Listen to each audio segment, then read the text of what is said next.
Penn School had its beginning in the dark days when slave ships discharged their cargoes of primitive Africans, bootlegged across the Atlantic long after the outlawing of the trade. And it was here on these islands, occupied during the early years of the war by the Union forces, that emancipation first reached the southern cottonlands, and beginnings were made by Negro freeholders on their own small plots.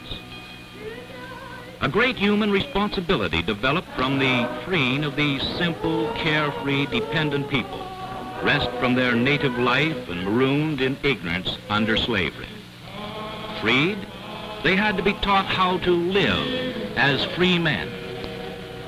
Penn School has demonstrated the power of the school as a social dynamo in its all-year rhythm, its island-wide reach, its ministration to all-round wants and aspirations of the simple folk, its release of the organic strength of the community.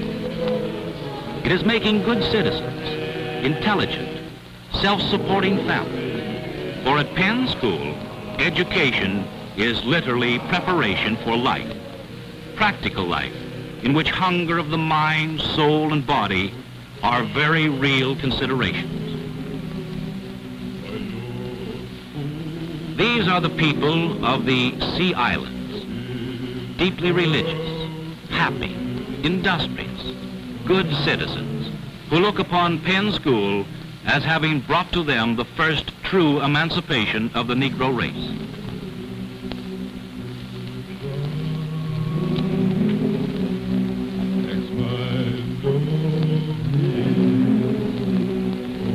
And here are the three people: Rossa B. Cooley, Grace Bigelow House, and their associate, the school superintendent, James P. King, who today are doing most to carry forward the work of Penn School as the hub of domestic, business, and community life on the islands.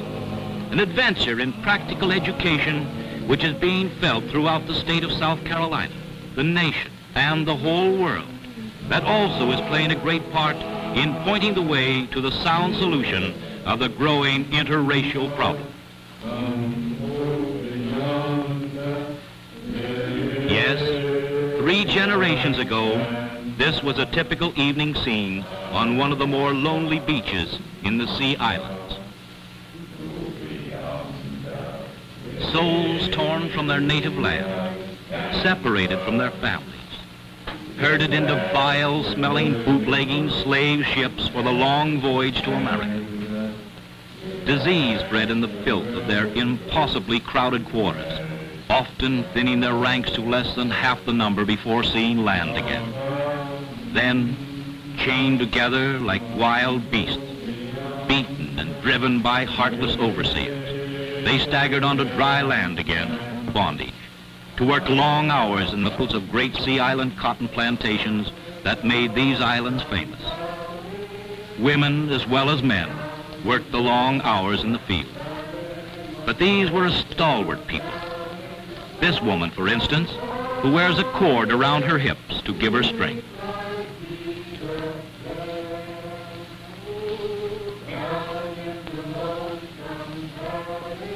In such squalid hovels, whole families lived in one room, dipped into a common pot with their oyster shell spoons at mealtime, bore more children into hopeless bondage, abject poverty and ignorance. But through all this, the Negro spirit was not broken. The moon, a visual symbol of an almighty God. At the end of a long day, release of the spirit in fervent prayer. An offering of water from the rising tide back to the tide. Praying as her mother taught her, pouring out water to the full moon. What an opportunity to sway her deep devotion to the living God from native superstition to enlightened religion. Yes, few people have risen so far in 3 generations because few peoples, contrary to the belief of the times, have possessed the inherent ability to lift themselves from unlettered superstition to responsive and discriminating play of intelligence with such modest encouragement. But let Miss Cooley who with her associate, Miss House, has given her life to the work of Penn School, tell you the story as they have lived it over the years. Oh, children, did you know that Penn School is having its 80th birthday this year? Yes, Mom. Our teacher told us. Have you been here that long, too, Miss Cooley? Good gracious, no, Helen. But Miss House and I have been here for 37 years.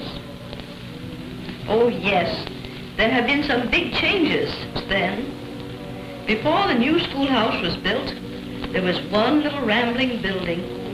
The roof leaked like a sieve, and the whole thing was ready to fall down almost any day. And do you know, the teachers had to sit with an open umbrella over their heads when it rained, and the children sat on top of the desks to keep their feet dry. Oh, well, I remember my first ride down the oyster shell road from Frogmore. I remember the horse's name was Pleasant.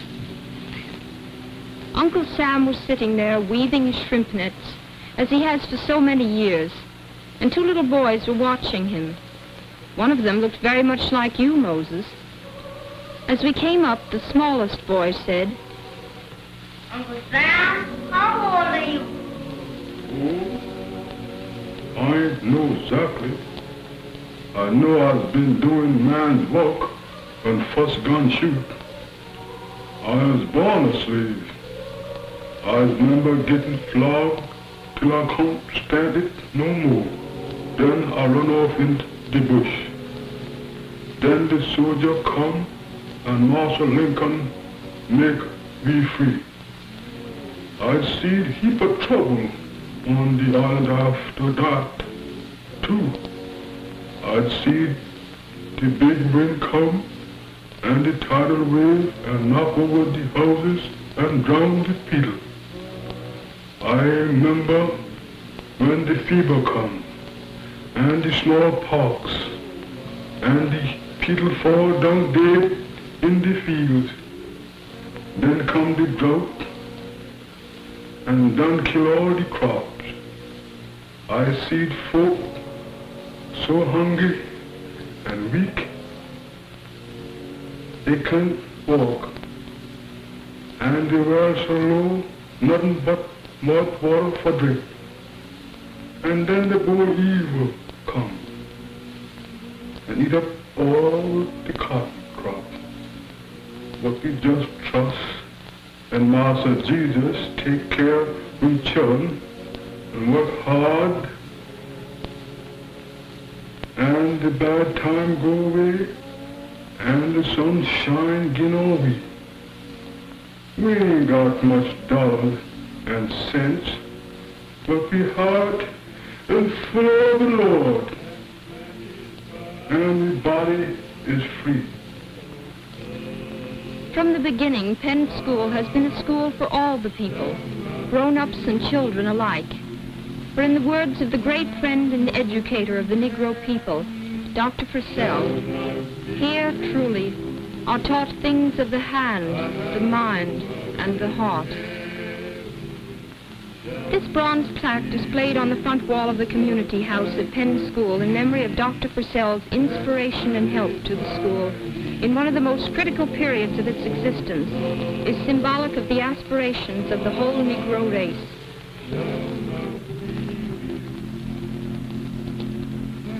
Things of the mind and hand. The first of these is the soil. It was natural for a people who looked upon the new book learning as a release from the drudgery of field slaves to regard the teaching of modern farming methods with little enthusiasm. In fact, the whole program of vocational training of these people might have failed had not the teachers carried the school to the farms, both through student activities, which involved planting their own school acre, set aside by their father for their use, and through the visiting of the farm by the school teachers to spread better understanding of the aims and benefits of their endeavors. Today it is a regular sight to see a large group of teachers going out to the farms to carry on this work. Here we see Philip Seabrook, a former Penn School boy who is now teacher of agriculture, employed jointly by the state of South Carolina and Penn School, stopping off at a farm to show one of his students how to measure his school acre. The teacher and student discuss with the boy's father the ground he is to be allowed for his own school acre. 70 paces and a stake goes in, then 70 paces more as each corner of the acre is marked off. Arithmetic of the classroom given a very practical meaning in the field. And it doesn't stop with measurement of the acre. A fair rental for the land is figured, the cost of the seeds, fertilizer, and time of workman and animal, and the net returns of the crop make a computation well worthwhile. The influence of this homemaker has been great in the life of Ireland farmers, not only through the education of a new generation in modern farming methods, crop rotation, replenishment of the soil, and so forth, but the direct comparison of the productivity of the student's acre and that of his father's land has done much to win over the adults to more progressive farming practice. Of course, the home acre is the practice acre and does not always turn out 100% successfully. It reflects the amount of learning each student has absorbed on the school farm, the testing of the soil, of the seed, planting methods, fertilization, the study of the crops that are soil builders and those that are the soil robbers. Nevertheless, the keen competition encouraged by the Corn Club, which is made up of all agricultural students with home acres, usually shows gratifying results. Better farm animals, too, are helping in the revolution of the farming system at St. Helena. The scrub stock that for years had been allowed to deteriorate further and further until cows were half the size and gave only a fraction of the milk expected of well-bred stock was one of the most serious deterrents to profitable farming on the islands. Razorback hogs ate their heads off and put on little meat. Poorly bred and graded chickens produced hardly enough to warrant their keep. When our school farm was carved out of land that had not seen a crop, the tasks of overseers had kept these boys' grandfathers on those same acres.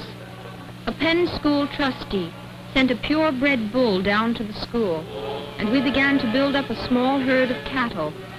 Our purpose not only to demonstrate to our agricultural students what could be expected of good cattle, but this herd was to be the nucleus of an island-wide herd of improved stock.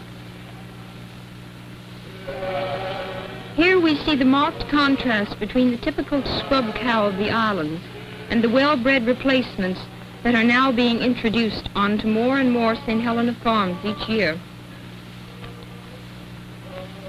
As the school farm herd increased, modern silos, milking sheds, and barns were erected, mostly through the skill and labors of the boys' carpentry and masonry classes, under the supervision of Hampton graduates, the school's vocational instructors.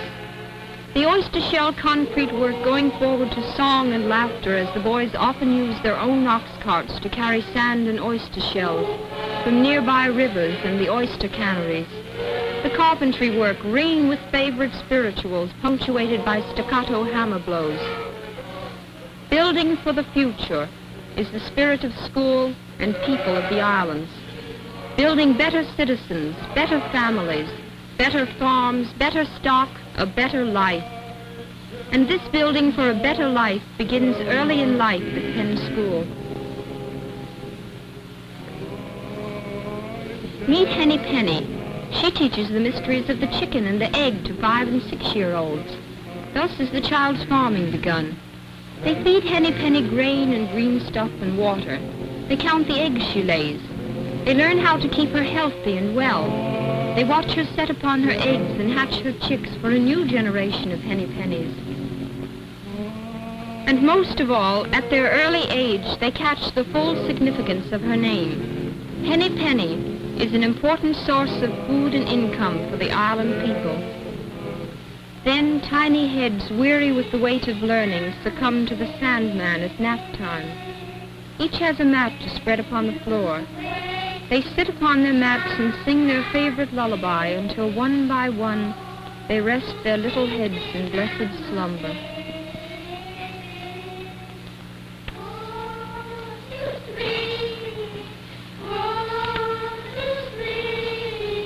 Oh, Poultry keeping on the islands is as often a woman's as a man's occupation.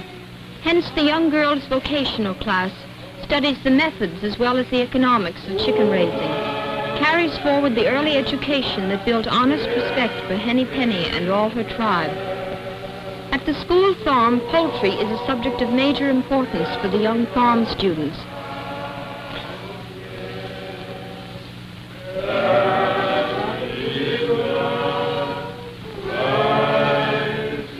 Not only the proper feeding, treatment for common diseases, proper housing, and so forth are stressed, but the teacher shows the student how to cull the flock by measuring the growing chicken to ascertain which will be prolific layers. In back of the better home, of which we will speak a little later, is the garden of the older girl vocational students.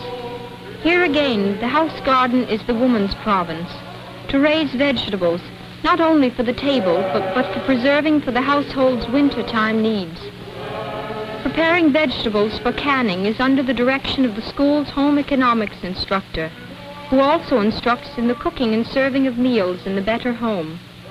Literally tens of thousands of jars of foodstuffs have been put up on the islands since this home economics course has been in existence, all directly creditable to the efforts and instruction of Penn School women. Women who have been the hub of much of the advancement on the islands, women who stand as the spiritual anchor for their mates, women who work in the fields and thank God for the right to be free, to work their own acres, to reap the harvests, not only of food, but of self-respect, independence, peace of mind, soul, and body.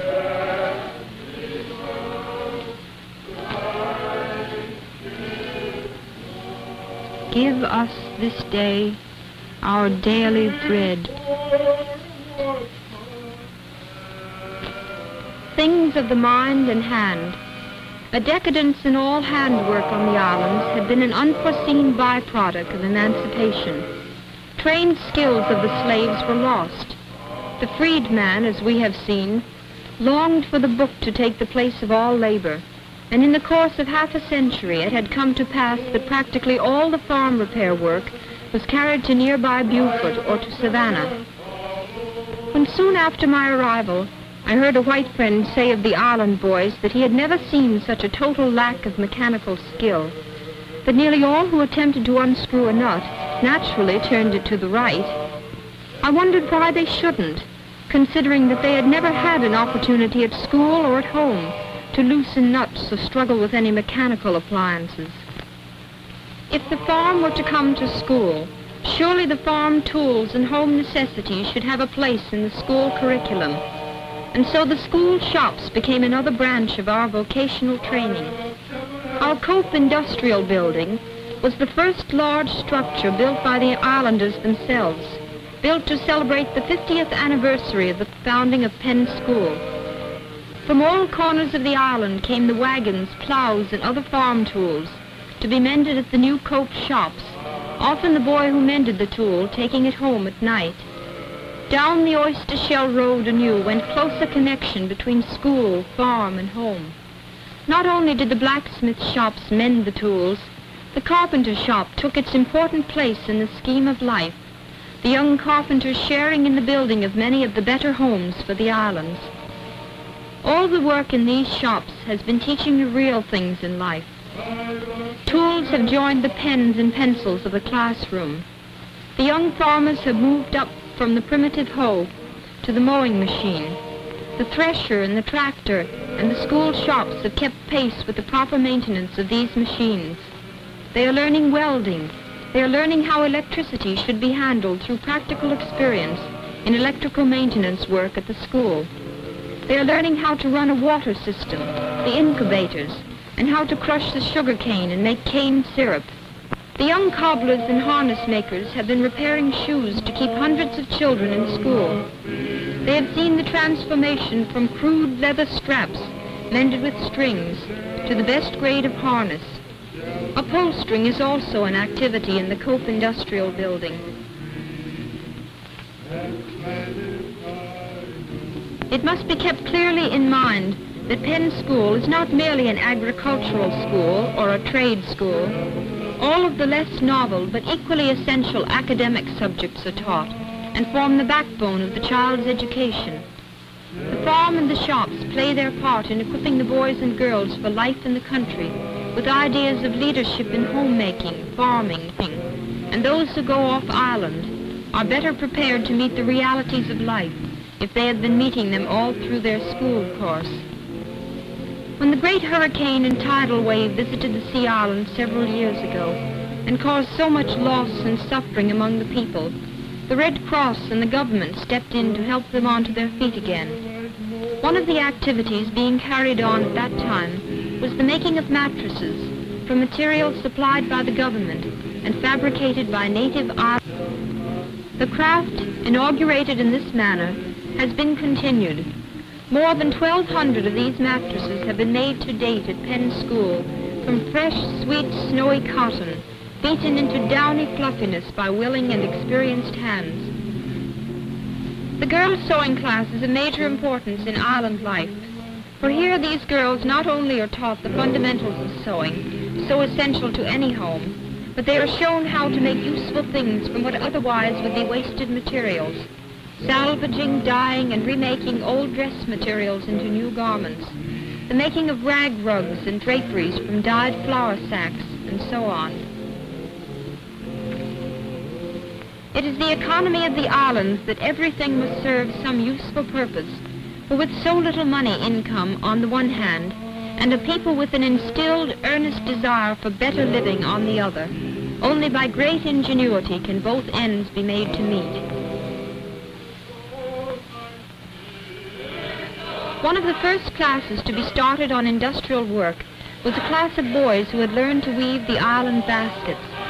This bit of industrial work is not only a holdover from the old days, but has an African origin. We had found Alfred Graham, one of the plantation craftsmen, who had held on to his gift, using rushes that grow in the tidal rivers and sewing them with strips of palmetto. He had learned to make baskets from his African uncle, and in turn passed the skill on to his grandnephew. From the first work baskets, the shop has taught the children of today to make scrap baskets, clothes hampers which are sometimes beautiful enough for a museum, and wood baskets such as we found used on the farms. In addition, many types of smaller baskets, hot pads, coasters, and other articles are now among the regularly made items.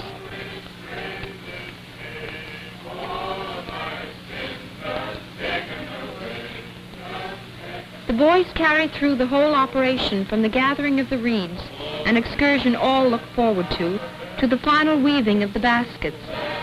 The grandnephew who now teaches the craft has been through the same temptations his boys will have to meet. Within a year of his graduation at Penn School, he had drifted to a nearby city where the lights and cash and good times proved to be more alluring than the country school. His mother had other plans for George.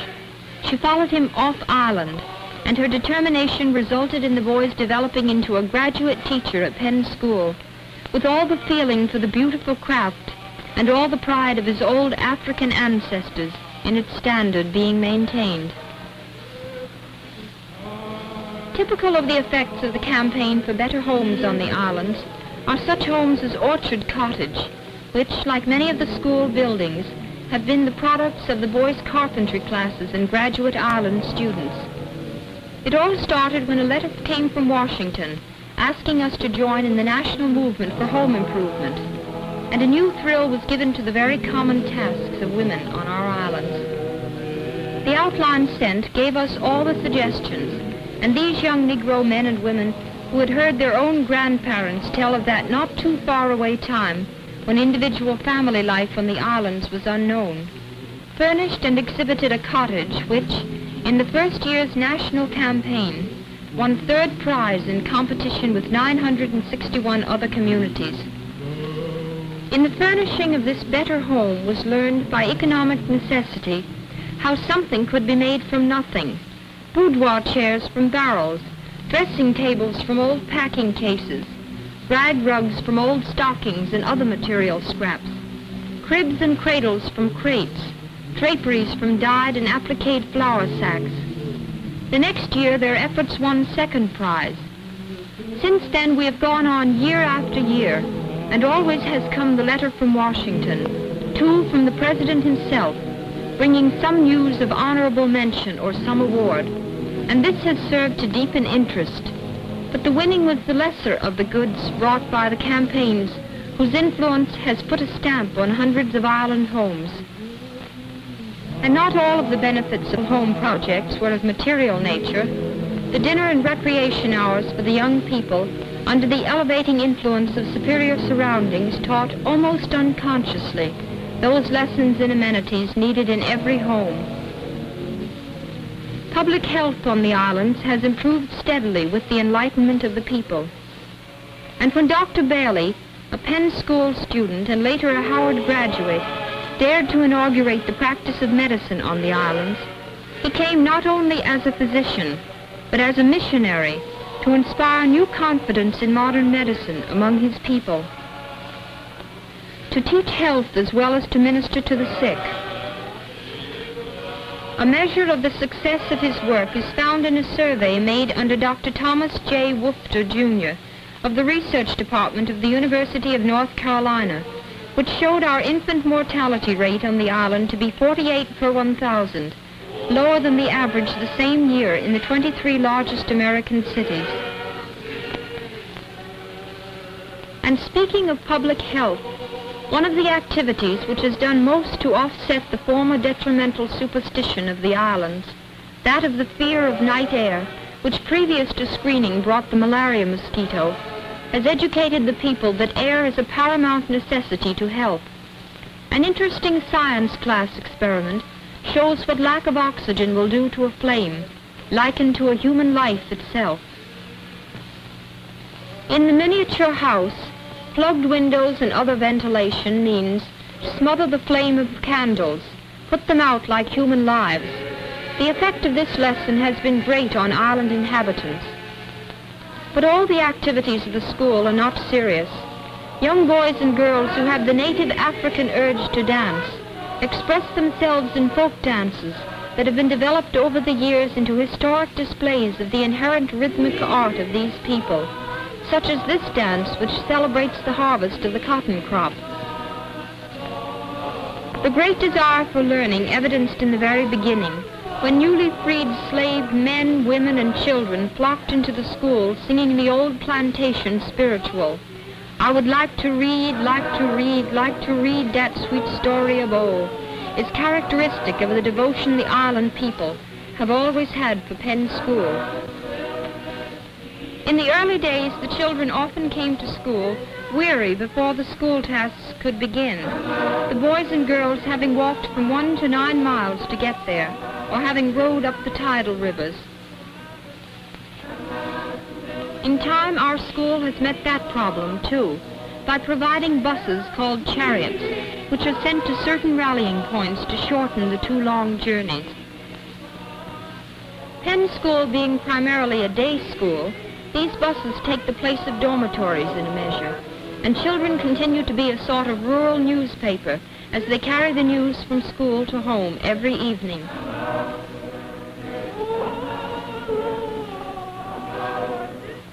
Penn School has another first to talk about, the first Negro Girl Scout troop south of Baltimore.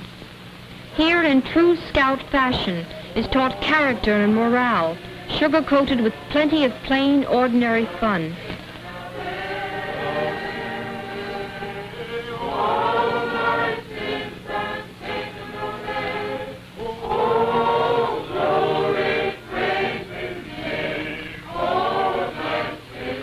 When 36 years ago we built the new schoolhouse, the grown-ups wanted to come to school too.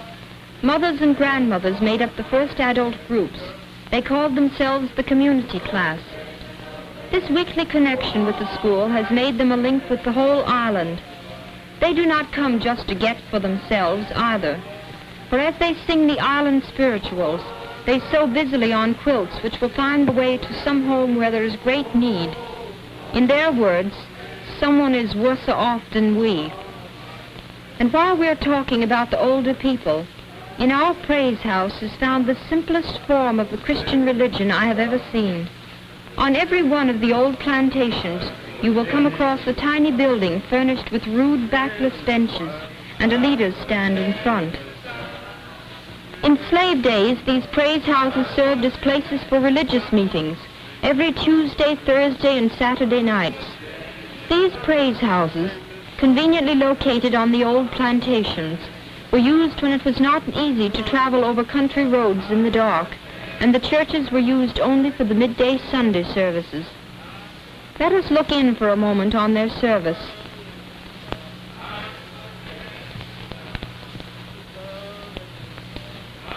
Dear Master Jesus, we all beg you, come make us a call this year day. We is nothing but poor Ethiopian women, and people ain't think much about we. We ain't trust as any of them great high people for come to we church. But though you is the one great master, great too much than Master Lincoln, you ain't ashamed to care for we African people. Amen. Come to we, dear Master Jesus. Shouts are occasionally held in the praise houses. They grow less frequent as the years pass. Evidently, these were a link with the old African days, changed in America to fit into the new religious life they adopted so promptly. They start as the praise house meeting is breaking up with the singing of the old spiritual, "Oh, my sister," or "Oh, my brother," as the case may be, as they circle around welcoming their neighbors. The watchful leader sees to it that no one crosses to foot, for that savors too much of the worldly dance. Our singing, our working, and our worship go together. It is easier to chop wood to the rhythm of an old spiritual. It is easier to scrub and wash as you sing, and it is easier to feel close to God when we open our throats in rousing anthems. The marked contrast between the old praise house services and the present-day church worship on the islands is really not such a contrast when you consider that both represent the inherent sincerity and spontaneity of the Negro nature. Both are succeeding stages in their development from native unlettered superstition toward enlightened religion, all through which cannot be subdued the characteristic rhythmic expression of music and living. Over this backdrop of a simple, genuine people going their various ways to useful moral and mind-elevating endeavors on this out-of-the-way island off South Carolina, can be seen the beginnings of a great educational and racial revolution, a movement that is all too late in coming, that must stem the growing tide in many localities throughout the world.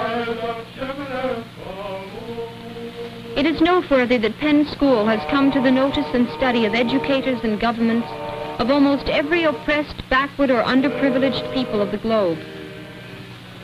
The state of South Carolina recognized the merits of the methods for vocational and rural training practiced at Penn School long ago, and a permanent installation, Arnett House, has been made at Penn School for the use of South Carolina State College students, so that they may study Penn School methods of carrying the schools to the farms and the homes.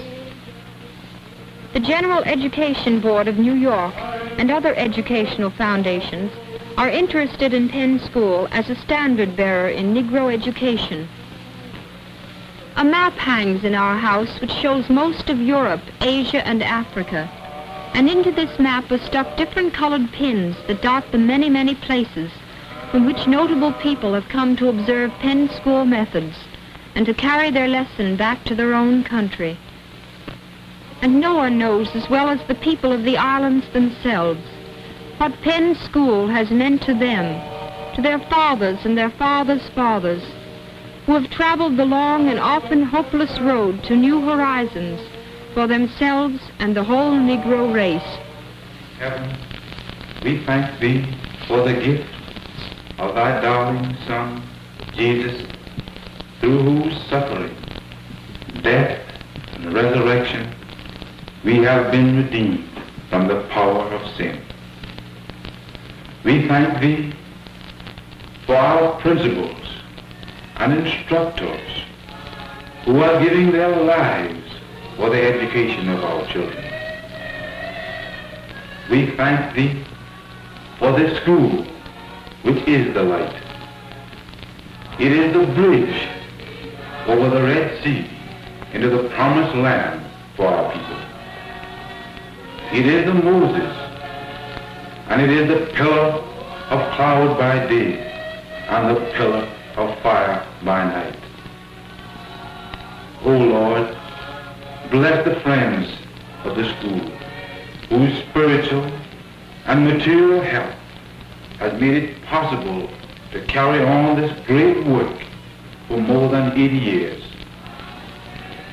Those sympathetic men, women, in all walks of life who understand what Penn School means to us and to the whole Negro race.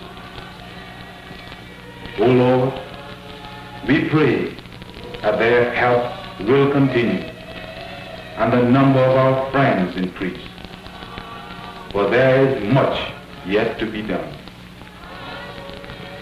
Our progress has been slow, for we are not merely learning lessons. We are learning a new life, a better life, a more useful life, learning things of the Spirit as well as of the mind and hands. These blessings we ask in Jesus' name.